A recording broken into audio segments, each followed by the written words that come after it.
तो आज हम पढ़ेंगे कॉटन फाइबर्स। मतलब कि हम लोग आज कपास के बारे में पढ़ेंगे। कपास जो है कि हमारे बीएचयू एंट्रेंस एग्ज़ाम के लिए बहुत ही इम्पॉर्टेंट टॉपिक है और हर साल इसमें से क्वेश्चंस आपके आते हैं। तो आज आप लोगों को मैं कपास को बिल्कुल क्लियर कर दूंगी। आज हम लोग कपास से क्या क्या पढ़ेंगे, कपास के मतलब अलग अलग देशों पे क्या नाम होते हैं, कपास की लंबाई, कपास की चौड़ाई, कपास के लिए कितनी भूमि की आवश्यकता होती है और कपास के उसे वस्त्र बनाने की प्रक्रिया को हम लोग पढ़ेंगे और कपास की विशेषता जैसे कि उसमें रंग, उसकी मोटाई, लोच मेहताब, रंजक, ये सब चीज़ें हम लोग कपास के बारे में आज पढ़ेंगे। तो स्टार्ट करते हैं। क्या है, विश्व के अधिकांश भागों में अपलैंड कपास उत्पादित किया जाता है। अपलैंड कपास जो है अधिक हमारा उत्पादित किया जाता है, अधिक विश्व में, मतलब हमारे अधिक जगहों पे अपलैंड कपास का उपयोग करते हैं। जो अपलैंड कपास होती है वो 7/8 से 5/4 इंच लंबा, मतलब 22 से 32 मिलीमीटर लंबा होता है। ओके।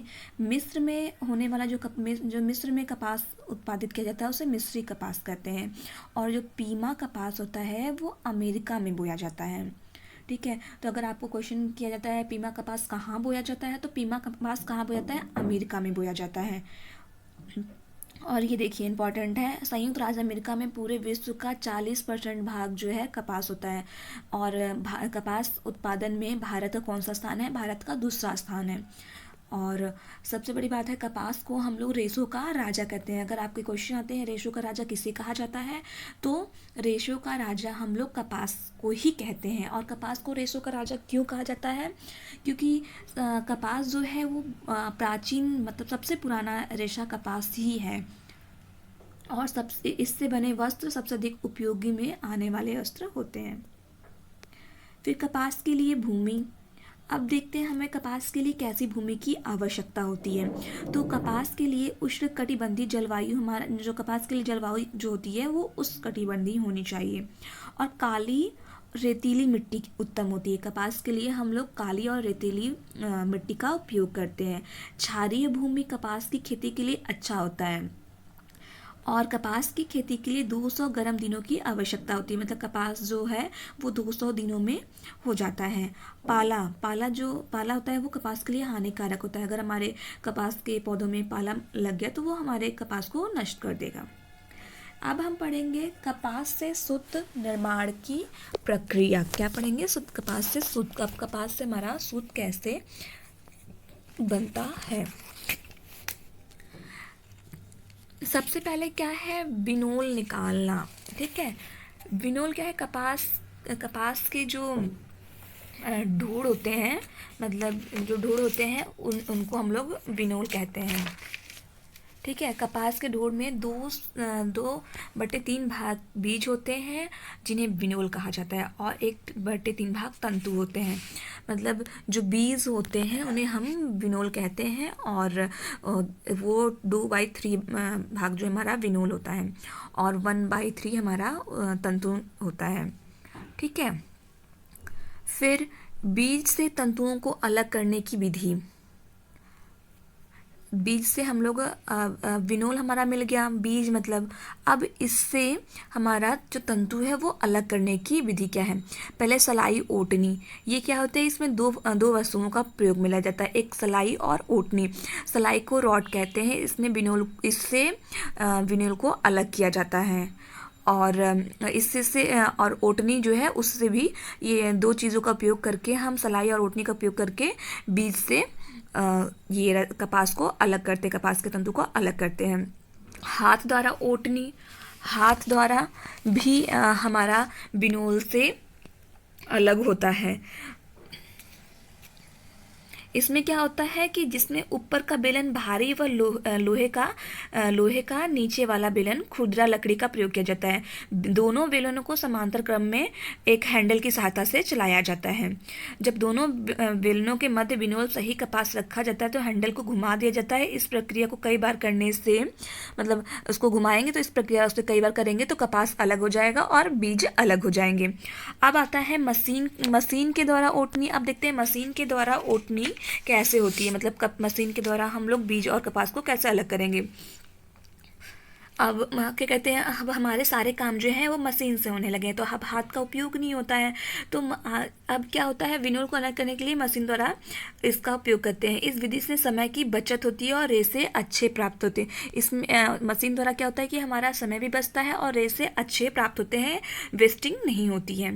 अब नेक्स्ट हमारा है गांठ बांधना। गांठ बांधना क्या है, ओटने के पश्चात जो साफ हुआ कपास, यानी जो मैं कपास मिला है उनको गांठ के रूप में टाट लपेट कर लोहे की पंक्ति से कस दिया जाता है, जिससे कपास मिल में भेजने योग्य हो जाता है। मतलब जितना भी कपास है उसे एक टाट के रूप में बांध देते हैं, जिससे कि हम उसे मिल में भेज दे सकें। अब नेक्स्ट है कि अब हमारा जो है कपास मिल चुका है, अब क्या करेंगे, कपास की धुलाई। कपास की धुलाई कैसे होती है, कच्चे जो हमारा कपास मिल चुका है उसमें बहुत सारी अशुद्धियाँ होती हैं, तो उन अशुद्धियों को दूर करने के लिए कपास की धुलाई की जाती है।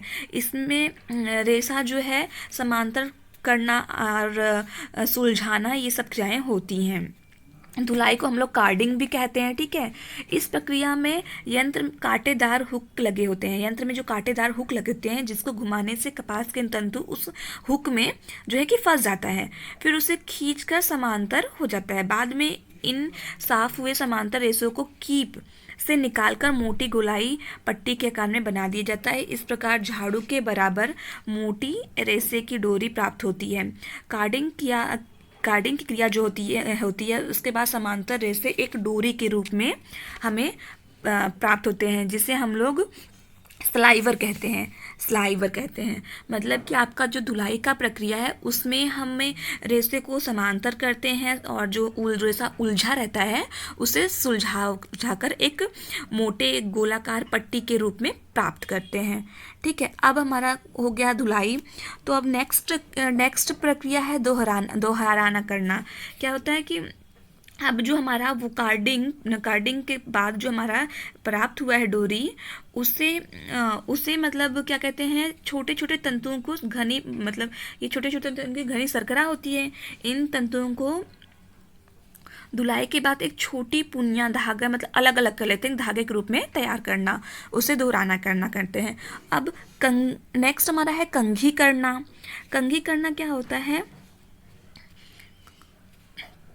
जो पुनियों के अतिरिक्त प्रक्रियाएं से पुनिया के बाद जो प्रक्रिया से गुजारा जाता है उसे कंघी करना कहते हैं। इस क्रिया में क्या कहते हैं, कंघी जैसे एक महीन दांत होता है जिससे तंतुओं के रेशों को समांतर, उसको जो हमारा तंतु प्राप्त होता है उस पर छोटे छोटे महीन दांत वाला, तो उसे करते हैं तो छोटे रेशे अलग हो जाते हैं और बड़े रेशे अलग हो जाते हैं, तो जिससे हमें एक साफ कपास प्राप्त हो जाता है। और इसमें हमारा अधिकांश 25% भाग अलग हो जाता है। खींचना, अब नेक्स्ट हमारा है खींचना। इस प्रक्रिया में क्या होता है कि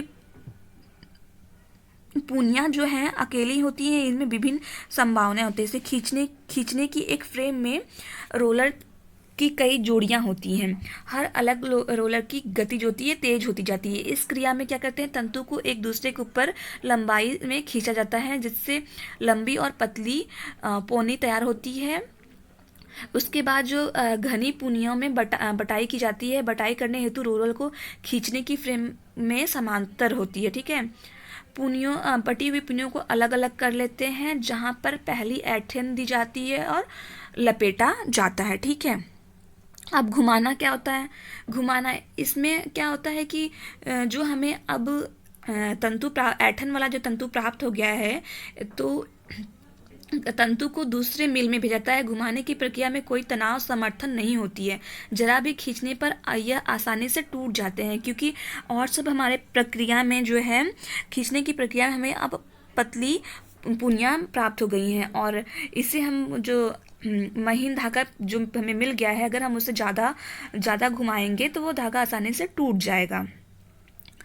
अब घुमाने के बाद हमारा कताई की प्रक्रिया होती है,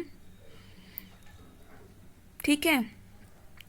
इसमें क्या होता है, रोविंग हुए कपास को बॉबिन में लपेटकर कताई फ्रेम में लगाया जाता है। कताई के लिए एक फ्रेम का उपयोग करते हैं, उसमें उसको कपास को, जो हमारा अभी कपास है, उसे लगाया जाता है। कताई की मशीन दो प्रकार की होती है, एक रिंग फ्रेम होता है और एक म्यूल फ्रेम होता है। दो प्रकार की होती है क्योंकि यह धीमी प्रक्रिया होती है। अधिक मात्रा में कपास के वस्त्रों को उत्पादन हेतु रिंग फ्रेम निर्माताओं के लिए अधिक उपयोग होती है। इसकी कई 100 कलियां 1 मिनट में कई हजार घुमाव देती हैं और इसकी लगातार कताई क्रिया की तीव्र गति से उत्पादन होता है। रिंग कताई में धागे की 3 क्रियाओं के साथ होता है। पहला क्या होता है? घुमाव देकर ऐंठना, घुमाव देकर खींचना, फिर ऐंठन डालना, ठीक है। फिर धागे को बॉबिन में भरना, धागे को बॉबिन में भरना। ये हमारा जो है कताई में रिंग फ्रेम में 3 प्रकार से होता है, ठीक है। अब नेक्स्ट हमारा है बुनाई। अब जो हमारा उपयुक्त धागा जो हमें प्राप्त हो चुका है, जिससे हम वस्त्र तैयार करते हैं, अब उस धागे को हम बुनाई के लिए प्रयोग में करते हैं। जैसे कि तौलिया के लिए हम पाइल, लट्ठे के लिए सादी बुनाई का प्रयोग करते हैं। मतलब पाइल और ये सादी बुनाई हमारा एक बुनाई का प्रकार है और बुनाई भी हम आगे पढ़ेंगे। नेक्स्ट अब हमारा आता है परिसज्जा। अब हम क्या कहते हैं कि हमारा वस्त्र अब तैयार हो चुका है, मतलब बुनाई हो गई तो अब वस्त्र हमारा तैयार हो गया है। अब तैयार हुए वस्त्र पे हम परिसज्जा करते हैं। तो आइए देखते हैं कि कपास पे कौन कौन सी परिसज्जाएं होती हैं। तो सबसे पहला है अमोनीकरण। इसमें क्या होता है? अमोनीकरण से हमारा जो वस्त्र है मजबूत, घिसावट, प्रतिरोधक, चमक, रंगों के प्रति साध्यता हेतु आती है। मतलब इससे हमारा जो वस्त्र जो है बहुत मजबूत हो जाता है, इसमें चमक आ जाती है। कुटाई क्या होता है कि जब वस्त्र जो हमारा वस्त्र तैयार होता है उसे कूट देते हैं, जिससे वो उसमें वो जो भी चीज़ें मतलब उभरी हुई कुछ धागे उभरे होते हैं वो एक बराबर हो जाए, चपटा प्रभाव देता है ये। फिर नेक्स्ट हमारा ब्लीचिंग क्या है? ये हमारे वस्त्र में बहुत सारी अशुद्धियाँ आ जाती हैं, उनके रंग, तो ये सफ़ेदी करने के प्रयोग में आता है। कलरिंग, अब वस्त्र में चमक लाने के लिए कलरिंग परिसज्जा का प्रयोग करते हैं। और सिकुड़न अवरोधक नाम से पता चल रहा है, ये सिकुड़ने से बचाव के लिए होती है।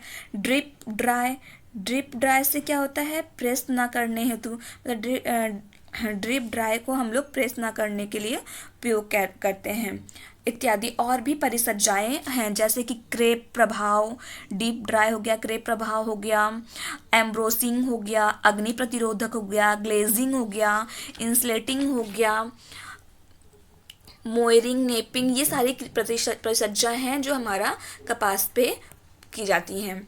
अब हम पढ़ेंगे कपास की विशेषता। कपास की विशेषता क्या है? जो कपास जो है अम्ल प्रतिरोधक होता है, ठीक है, आप लोगों को याद रखना है, जो कपास है वो अम्ल प्रतिरोधक होता है। ओके, कपास में प्रोटीन पाया जाता है। कपास एयरटेल 150 से 300 घुमाव प्रति इंच पाया जाता है, ठीक है। शुष्क कपास में 97% सेल्यूलोज होता है।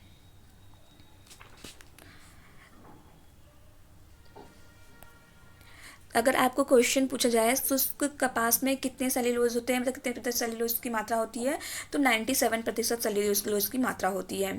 कपास का रंग ये बहुत ही इंपॉर्टेंट क्वेश्चन है। कपास का रंग क्रीमी सफ़ेद होता है।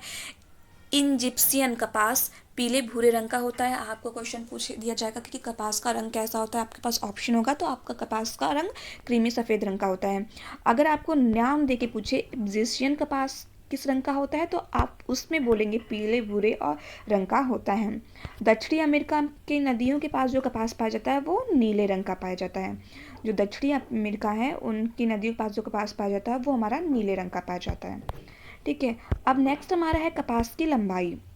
कपास लंबा तथा छोटा दोनों प्रकार के होते हैं। लंबे कपास 3/2 से 5/2 इंच तक होते हैं। छोटे कपास 1/2 से 1 इंच तक होते हैं, ठीक है, लंबे कपास अधिक उत्तम होते हैं, जो लंबे कपास होते हैं वो अधिक वस्त्र बनाने के लिए अधिक उत्तम होते हैं।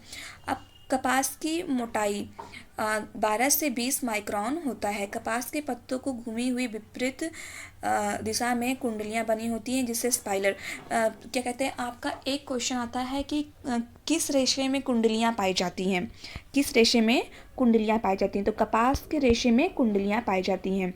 अब इन कुंडलियों को स्पाइरल कहा जाता है। इसमें से आपका देखिए इसी एक वर्ड लाइन में आपको दो क्वेश्चन मिल गया। कपास में कुंडलियां पाई जाती हैं और कुंडलियों को क्या कहते हैं, स्पाइरल। अगर किस रेशे में स्पाइरल पाया जाता है, तो कपास में स्पाइरल पाया जाता है, कुंडलियां पाया जाता है, ये दोनों सेम है। कपास जो है गीली अवस्था में 30% अधिक मजबूत होता है। हमारा कपास जो है वो गीली अवस्था में 30% अधिक मजबूत होता है। अब लोच मेहता, कपास के तंतुओं में लोच मेहता 0.5 ग्राम डेनियर होता है। लोच मेहता अगर पूछेगा तो कितना होता है, तो 0.5 ग्राम डेनियर होता है अगर, ठीक है। अब विरंजक, विरंजक का प्रभाव कपास पर हाइड्रोजन पेरोक्साइड का उपयोग किया जाता है। घरेलू घोल, यहाँ पे गोली का घोल, सोडियम हाइपोक्लोराइड कपास के लिए प्रभावशाली होता है, ठीक है। आर्द्रता का प्रभाव, कपास जो है अधिक फूल जाता है। अगर कपास को अधिक आर्द्रता मिलेगी तो कपास फूलने लगता है। अधिक प्रकाश में ये धीरे धीरे नष्ट होने लगता है। कपास को अधिक प्रकाश में की आवश्यकता नहीं होती है। फफूंदी का प्रकाश प्रभाव, सामान्य कपास पर प्रभाव नहीं पड़ता है। स्टार्च यहाँ पे स्टार्च वाले गोंद के उपयोग के कारण प्रभावित हो जाते हैं। जिस कपास में स्टार्च और होता है उसमें फफूंदियाँ पड़ जाती हैं। कीड़ों का प्रभाव नहीं पड़ता है इस पर। अम्ल का प्रभाव सांद्र अम्ल द्वारा नष्ट हो जाता है। समान रूप से जो खनिज अम्ल होते हैं, खनिज अम्ल कपास को नष्ट कर देते हैं।